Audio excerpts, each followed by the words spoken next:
Sir, திமுக போன தடவையே நிறைய தேர்தல் வாக்குறுதிகள் கொடுத்தாங்க. அதில் எல்லாத்தையுமே அவங்க நிறைவேற்றிட்டாங்க அப்படிதான் சொல்கிறாங்க. அதனால திரும்ப தேர்தல் வர்றதுனால வாக்குறுதிகள் கொடுக்கணும் இல்லையா, அதுக்காக ஒரு குழு அமைச்சிருக்காங்க. ப்ளஸ் வாட்ஸ்அப் செயலி கான்டாக்ட் நம்பர்லாம் கொடுத்துருக்காங்க. ஸோ எனக்கு ஏதாவது சஜஷன்ஸ் இருந்தால் கூட நான் கொடுக்கலாம்.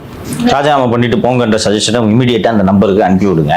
இல்லை நீங்கள் நல்லா கவனித்து பார்த்தீங்கன்னா, மேடைகளில் ஆடம்பரமாக பேசுவது, தோன்றுவது, கூட்டம் சேர்ப்பது, பதவி பெறுவது, இந்த வேலைகள்லாம் மகன், அறிவு சார்ந்த வேலைகள்லாம் தங்கை. கவனித்தீர்களா? ஏன் துணை முதல்வர் தான் அடுத்து கட்சியோட தலைவராக போகிறாரு, அவர்கிட்ட பண்ண சொல்லுங்கள். ஏன்னா அவரால் இதை செய்ய முடியாது. நொச்சு கால்ஸும் மெசேஜஸும் வந்துட்டே இருக்கும். இன்னொன்று, அவருக்கு 1008 வேலை இருக்கும். அதான் பிரச்சனை. அந்த 1008 வேலைகளில் அவர் இருப்பதனால் வேலை வெட்டி இல்லாமல் வெட்டியாக இருப்பதாக நினைத்து கனிமொழியாம சும்மா தனமா சுட்டிட்டு இருக்கிற, எப்போ பார்த்தாலும் தூத்துக்குடி போயிட்டு இருந்தா உட்கார்ந்து இந்த அறிக்கை பாரு என்று அவரிடம் இந்த பொறுப்பை ஒப்படைத்திருக்கிறார்கள். கடந்த முறை தேர்தல் அறிக்கை தயாரிப்பிலும் கனிமொழி முக்கிய பங்கு வகித்தார். டிஆர் பாலு தான் அந்த குழுவோட தலைவராக போட்டிருந்தாங்க. டிஆர் பாலு எந்த கான்ட்ரிபியூஷனையும் பண்ணல. இவங்க எல்லாத்தையும் ரெடி பண்ணிட்டு அறிக்கையெல்லாம் எடுத்துட்டு போகும்போது கொண்டாங்கட்டு வாங்கி வெளியிட்டார் அவர். டிஆர் பாலு கல்வெட்டு கொடுத்தாரு. அதான் நடந்துச்சு போன முறை.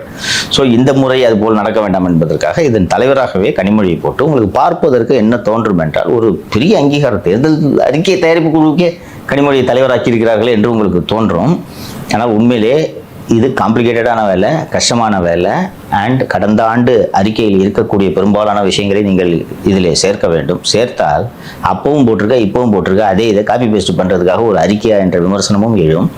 பெரும்பாலான கோரிக்கைகளை இவர்கள் நிறைவேற்றவில்லை என்ற விமர்சனங்களும் எழும். இது எல்லாவற்றையும் கனிமொழி சுமந்து கொள்வார் என்பதனால்தான் அவர்கிட்ட இந்த வேலையை ரொம்ப கவனமாக அண்ணன் ஸ்டாலின் அவர்கள் தள்ளிவிட்டு இருக்கிறார். இன்னொன்று, இந்த அறிக்கை யாரும் சீரியஸாக எடுத்துக்கொள்ள போவதில்லை. இவங்க கொடுத்த கடந்த முறை வீடியோவாக எல்லாம் அறிக்கையை வெளியிட்டார்கள். இந்த அறிக்கையில் சொல்லியிருந்த பெரும்பாலானவற்றை இவர்கள் நிறைவேற்றவில்லை என்பதெல்லாம் மக்களுக்கு தெரியும். இந்த அறிக்கை யாரும் சீரியஸாக எடுத்துக்கொள்ள போவதில்லை. ஆனால் அதற்கான படோடபமான அறிவிப்புகள்லாம், அதுக்கு ஒரு ஸ்லோகன் வேற ஒன்று போட்டிருக்காங்களே, என்ன பார்த்து, ஸ்டாலின் தொடரட்டும், தமிழ்நாடு வெல்லட்டுமா. இதெல்லாம் நல்ல டிசைன். ஏன்னா 3 பேர், ராபின் சர்மா, ஐபேக்கு, பென்னு, சுனில் அப்படின்ட்டு ஏகப்பட்ட டீமை வச்சுருக்காங்க. அதனால இந்த மாதிரி டிசைனாக ஸ்லோகன் எல்லாம் பிரமாதமாக பண்ணுவாங்க. எந்த முழக்கங்களை எழுப்பினாலும் இந்த வாட்டி உங்களுக்கு வாக்கு கிடையாது என்பதில் மக்கள் தெளிவாக இருப்பார்கள். இல்லை, இதுக்கு முன்னாடியே ஓரணியில் தமிழகம் அப்படி இப்படின்னு உங்களுடன் ஸ்டாலின் நிறைய அதான் புதுசாக கொண்டு வருவாங்க. வாரத்துக்கு ஒரு ஸ்லோகன் ரெடி பண்ணுறாங்க போல இருக்கு. அதெல்லாம் பண்ணிட்டோம். இவ்வளோ பேர் காசு கொடுத்து வச்சிருக்காங்க. இப்போ அப்புறம் என்ன எதுவுமே ரெடி பண்ணலன்னா என்ன இருக்குது? இல்லை, எதுவும் ஒர்க் அவுட் ஆகலையா? மாற்றிக்கே இருக்காங்களே அடிக்கடி. புதுசாக பண்ணலானேப்பா. 3 டீம் இருக்குப்பா. ஐபேக் இருக்குது, ஷோ டைம் இருக்குது, பென் இருக்குது, சுனில் இருக்காரு. இவங்க வாங்குற காசுக்கு அவங்க ஏதாவது ஒரு ஐடியா பிச் பண்ணணும்ல. இப்போ ஷோ டைமே எல்லாத்தையும் பண்ணிட்டாலும் ஐபேக்கில் ரிஷிக்கு உனக்கு கொடுக்குற காசுக்கு நீ என்ன வேலை செஞ்சுன்னு கேட்பாங்களா, கேட்க மாட்டாங்களா? அதுக்காகத்தானே சார் பலரும் காங்கிரஸ் தாவேக்கா கூட போய் கூட்டணி வைப்பாங்க அப்படின்னு சொல்லிட்டு இருந்தாலும், நீங்க ஆரம்பத்துல இருந்தே சொல்றீங்க காங்கிரஸ் தாவேக்கா கூட போவே போகாது, திமுக கூட தான் இருக்குன்னு சொல்லிட்டு நேற்று அதை உறுதிப்படுத்திருக்காங்க. சார், உறுதிப்படுத்தினது யாரு? கிரீஷ் சோடங்கர் உறுதிப்படுத்தியதை நாம் இதுதான் காங்கிரஸோட அபிஷியல் வெர்ஷன் அப்படின்னு எடுத்துக்கலாமா? எடுத்துக்கலாம் சார். அவங்க ஒரு குழு போட்டிருந்தாங்க, அதோட தலைவர் அவர் தான். தமிழக காங்கிரசின் பொறுப்பாளர் தான் கிரீஷ் சோடங்கர். தமிழகம் மற்றும் பாண்டிச்சேரி புதுவைக்கும் சேர்த்து. ஸோ இந்த 2 மாநிலங்களோட பொறுப்பாளர் கிரீஷ் சோடங்கர். ஸோ அவர் சொல்றது தான் அபிஷியல் வெர்ஷன். நேற்று கூட சூரிய பிரகாசம் என்பவர் ராஜினாமா பண்ணிட்டுலாம் போனார். இங்கே இருக்கக்கூடிய சிலர் எங்களுக்கு அதிகாரத்தில் பங்கு வேணும், இல்லைன்னா நாங்கள் முறுக்கிட்டு போகிறோம், எங்களுக்கு ஆப்ஷன் இருக்குலாம் சொல்லிட்டு இருக்காங்க. இந்த புள்ளி விவர பிரவீன் சக்கரவர்த்தி தாவேக்கா தான் எங்களுக்கு இயல்பான கூட்டணி என்றெல்லாம் சொல்லி கொடுங்க. அது எதுவுமே அபிஷியல் வெர்ஷன் கிடையாது. சார், ஃபெலிக்ஸுக்கு டிவிகேல ஏதோ ஒரு பொறுப்பு கொடுத்துருக்காங்கல்ல சார், தேசிய செய்தி தொடர்பாளர். நேற்று அவர் ஒரு இன்டர்வியூ கொடுத்திருந்தார் சார் இங்கிலீஷ் சேனல்ல. டிவிகேயும் காங்கிரஸும் நேச்சுரல் அலையன்ஸ்ன்னு சொல்றாரு. ஆமா. ஸோ நாங்கள் காங்கிரஸோடைய கூட்டணியை மிகவும் எதிர்பார்க்கிறோம் அப்படின்னு ஒரு இன்டர்வியூ கொடுத்துருந்தாரு. நீங்க அந்த பொண்ணை கட்டணும்னு ஆசைப்படுறீங்க, அவங்க கொடுக்க ரெடியா இருக்கணும்லப்பா. நீங்க ஆசைப்படுறீங்க, சீமா கூட தான் நீங்க ஆசைப்படுறீங்க, அது கிடைக்கணும்ல உங்களுக்கு.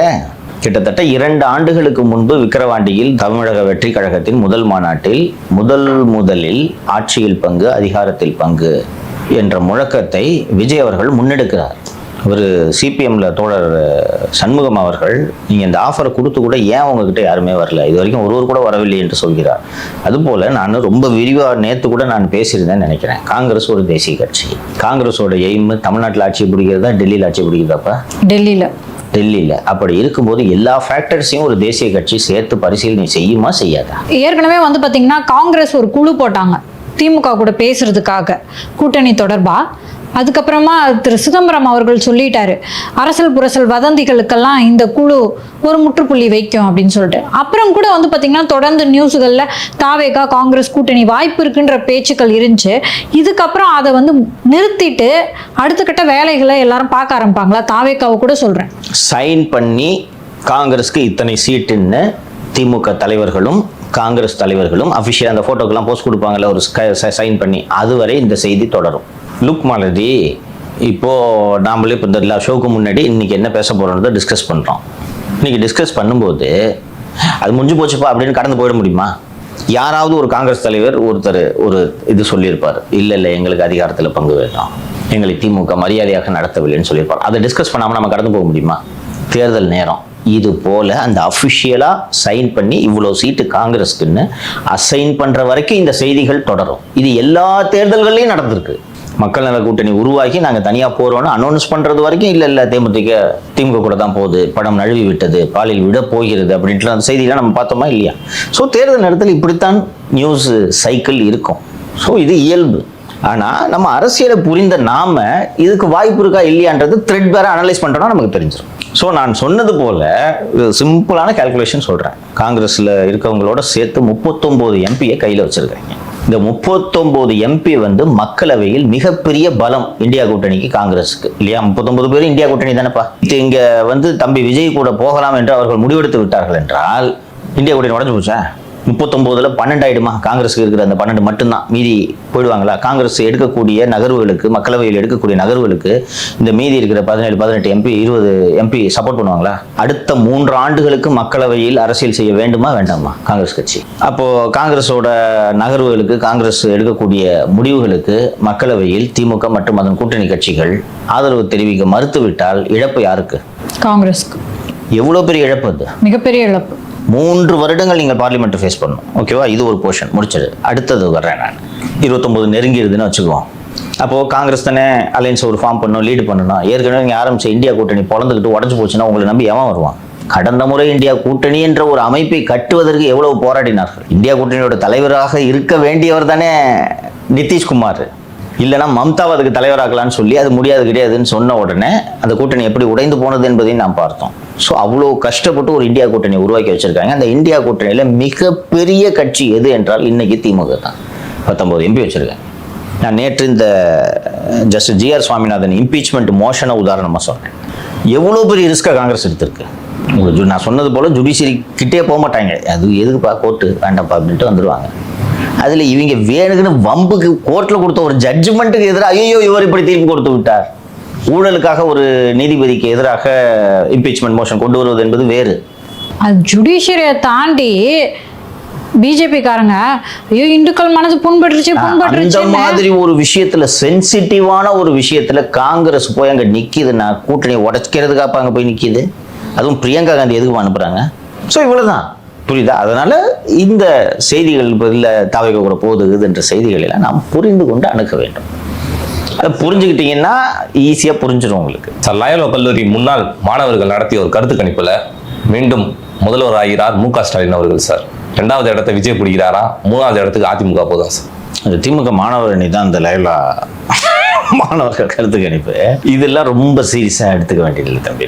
நான் நம்ம நிகழ்ச்சியில் தான் சொன்னேன்னு நினைக்கிறேன், இது மாதிரி 100 கருத்து கணிப்புகள் வரும். இன்னொன்று கூட்டணியெல்லாம் ஃபார்ம் ஆகாதும் போது எப்படி எடுப்ப? இன்னும் ஃபைனலைஸ் ஆகி ஒன்று இப்போ இந்த கேண்டிடேட் டிக்ளேர் பண்ண பிறகு எப்போவுமே ஒரு சர்வே, ஒரு ப்ராப்பரான ஏஜென்சி எடுக்கிற சர்வே, கேண்டிடேட் அனௌன்ஸ் பண்ண பிறகு இதுக்கு மேலே கருத்து கணிப்பு, அதாவது இந்த போலிங் டேட் நெருக்கத்தில் இதோட கருத்து கணிப்புக்கு ஸ்டாப்னு எலெக்ஷன் கமிஷன் உத்தரவு போடும். அதற்கு முன்பு வரை வரக்கூடிய கருத்து கணிப்புகளை அப்போ ஒரு பிஞ்ச் ஆஃப் சால்ட்டோட தான் நம்ம எடுத்துக்கணும். 2 வாரம் 3 வாரத்துக்கு முன்னாடி, ஒரு வாரம்னு வச்சுக்கோ. இன்னொன்று, தமிழக வாக்காளர்கள் பெரும்பாலான நேர்வுகளில் தமிழக வாக்காளர்கள் சொல்ல மாட்டாங்க. உன்ட்டு எதுக்கு நான் சொல்லணும்? அதுவும் இவங்க பண்ணி வச்சிருக்கிற கூத்துக்கு, இவன் திமுகவில் இருக்க போறான், நான் ஏழும்பிக்கு போட போறேன்னு சொல்றேன், இதுக்கு வேற 2 கேஸை போட்டு விடுவாங்க, எதுக்குப்பா பிரச்சனை? அதெல்லாம் இல்லைங்க, திமுக தாங்க சிறப்பான ஆச்சுங்க, அருமையான ஆச்சுங்க அப்படின்ட்டு சொல்லுவாங்க. திமுக போட மாட்டேங்கிறாங்க, கத்தி எடுக்கிறவங்கள போட்டு. ஆமா, அதை பத்தியா வண்டியில போயிட்டு டேய் ஒழுங்கா போட்டுறான்னு சொன்னதுக்கே கத்தி எடுத்து வெட்டுறாங்க. அதனால் இதெல்லாம் நம்ம சீரியஸா எடுத்துக்க வேண்டியதில்லை. அவங்க மாதிரி கரெக்டான பாயிண்ட் சொன்னாங்க. ஃபர்ஸ்ட் அலைன்ஸ் ஃபார்ம் ஆகல, அப்படி இருக்கும்போது எப்படி?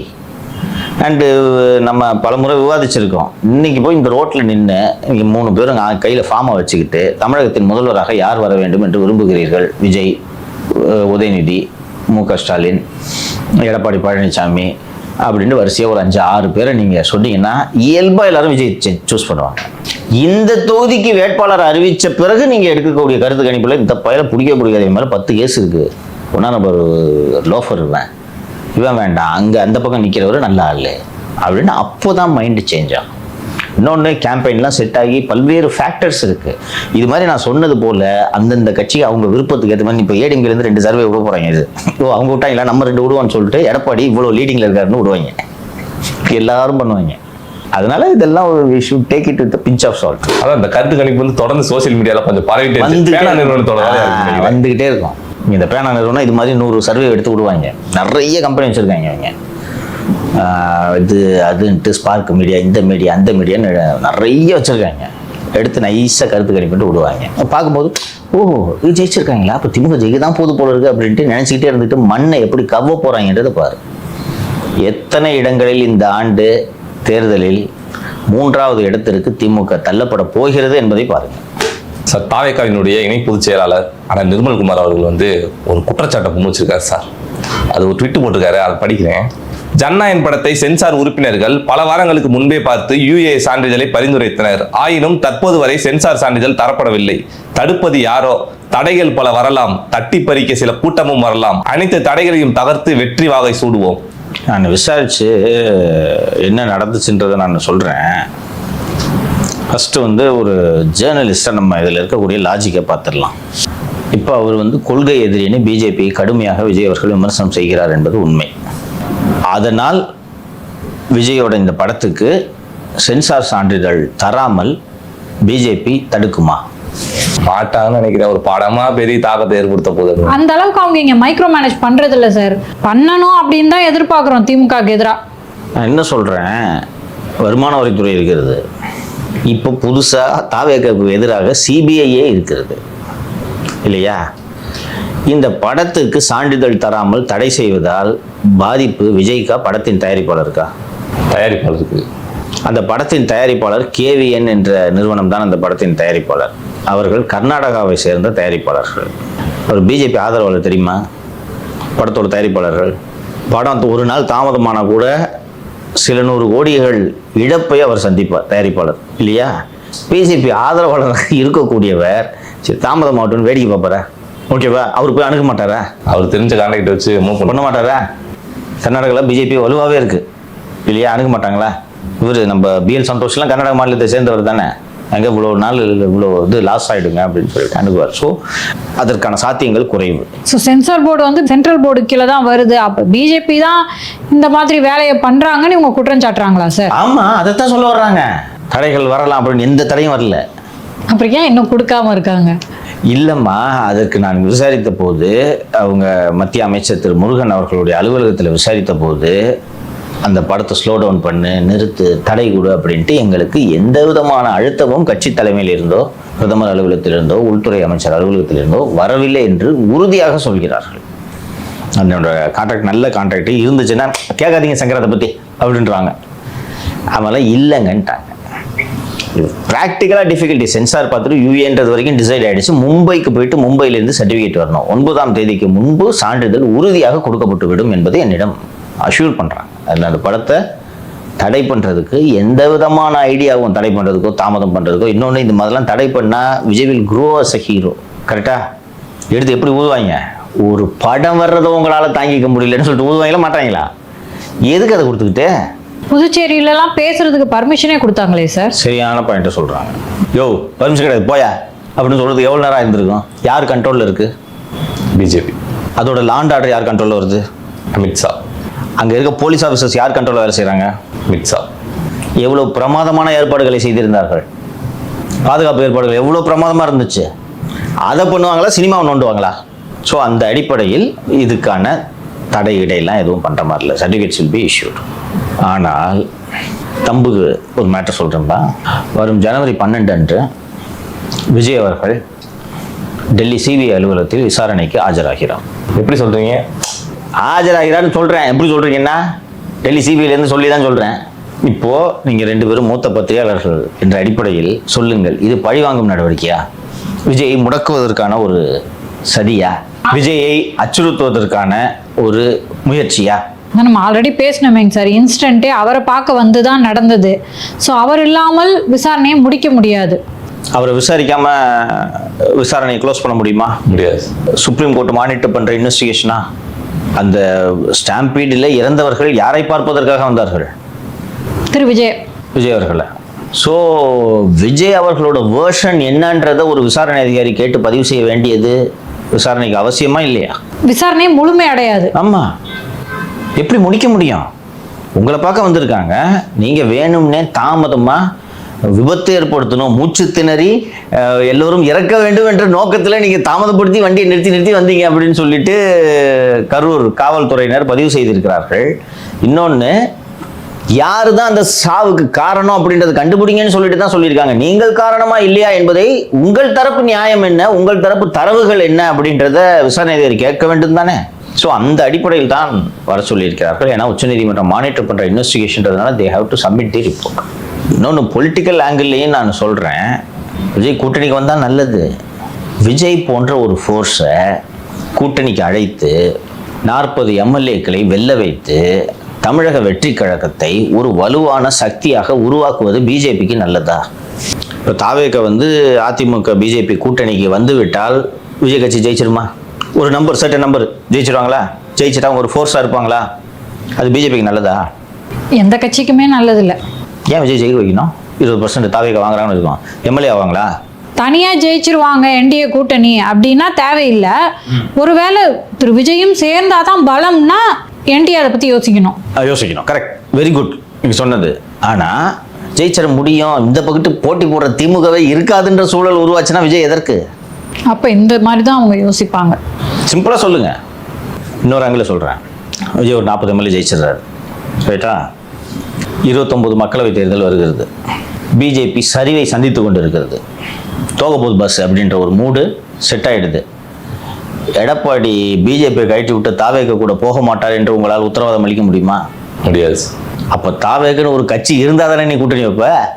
இப்போ 40 எம்எல்ஏ இருந்துச்சுன்னா வலுவாக இருக்கும் தாவேக அசம்பிளியில். ஆனால் 40 எம்எல்ஏ இருக்கிற கட்சியெலாம் ஒன்றும் பண்ண முடியாது, அழிச்சிட முடியாது. ஒரு எம்எல்ஏ கூட இல்லைன்னா அப்போ எடப்பாடி யோசிப்பாரா தாவேக கூட போய் கூட்டணின்னு? யோசிப்பாங்களா? அப்போ பிஜேபி விஜயை கூப்பிட்டு வளர்த்து விடுமா? எந்த கட்சியுமே வளர்த்து விடுறத விரும்பாது. இல்ல சார், இல்ல அவங்க தான் சார் அந்த பராசக்தி படம் வந்துச்சுன்னா இவங்களுக்கு ஒரு 10% ஓட்டு அதிகமாகிற மாதிரி இவங்க ஒரு கணக்கு பண்ணி வச்சிருக்காங்க. திமுக 30% அதிகரிக்கும். நான் நேற்று தான் உன்னிடம் சொன்னேன், இன்னைக்கு அந்த கான்செப்ட் எல்லாம் உன்னோட ஜென்ரேஷன் இளைஞர்களால் நினைச்சு கூட பார்க்க முடியல. ஒரு கட்சி தலைவனுக்காக விடு, ஒரு மொழிக்காக என் மொழி அழியுது, இந்திய திணிக்கிறாங்கன்றதுக்காக உடம்புல தீய வச்சுக்குவியா நீ? அழிஞ்சிட்டு போது போடா வெண்ணன்னுவ இல்லையா? எப்படி அழிக்க முடியும்? சாட்ஜிபிட்டியில் போட்டால் வருது, எப்படி தமிழ் அழியுதுன்னு கேட்ப நீ, கரெக்டா? ஸோ இது போல அந்த காலத்தில் பலர் இறந்திருக்கிறார்கள். அப்படி பலரை கொண்டு தான் ஆட்சிக்கு வந்திருக்காங்க அவங்க. அதனால தான் மொழிப்போர் தியாகிகள் தினம்லாம் வருஷம் கொண்டாடுவாங்க. அந்த கதை இன்றைய இளைஞர்களுக்கு எப்படி அப்பீல் ஆகி ஓட்டா கன்வெர்ட் ஆகுன்றது எனக்கு உள்ளபடியே புரியல. தம்பி சொல்றாப்படி ஒரு 10% கூடும் அப்படின்ட்டு என்னால் ரிலேட் பண்ண முடியாது. அந்த பராசக்தி படத்தை அந்த கதை கலனை என்னால் ரிலேட் பண்ண முடியும். ஏன்னா மொழி போர் அந்த நேரு காலத்தில் இருக்கிறத படிச்சிருக்கேன் நான் நிறைய. அண்டு மொழி திமுகவுக்கு எப்படி உதவுச்சு, அந்த காலத்தில் மொழி எப்படிப்பட்ட ஒரு பங்கை வகித்ததுன்றதெல்லாம் தமிழருக்கு நீ பழைய முரசொலி எடுத்து பார்த்தீங்கனாலே தெரியும் மொழியோட ரோலு. இன்னைக்கு உனக்கு தெரியாது. இன்னைக்கு நீ சாட் ஜிபிடியை பார்க்குற, சாட் ஜிபிடியில் உலகத்தோட எல்லா மொழியும் டிரான்ஸ்லேட் பண்ணிக்கலாம், கரெக்டா? உனக்கு புதுசாக நீ ஒரு மொழியை கற்கணும்னு அவசியமே இல்லை. சீன மொழியில் மேண்ட்ரின்ல உன்னால் ஒரு விஷயத்தை டிரான்ஸ்லேட் பண்ணி எழுத முடியும், கரெக்டா? அப்போ நான் மொழியை சொல்லி உன்னை எப்படி நான் கவருவேன்? ஸோ பராசக்தி எப்படி உங்களுக்கு உதவுன்றது எனக்கு தெரியல. வேணா இந்த டாஸ்மாகில் சம்பாதிச்ச துட்டை நட்டக்கணக்கு எழுதுறதுக்கு வேணா அது பயன்படுமே ஒழிய முடியல.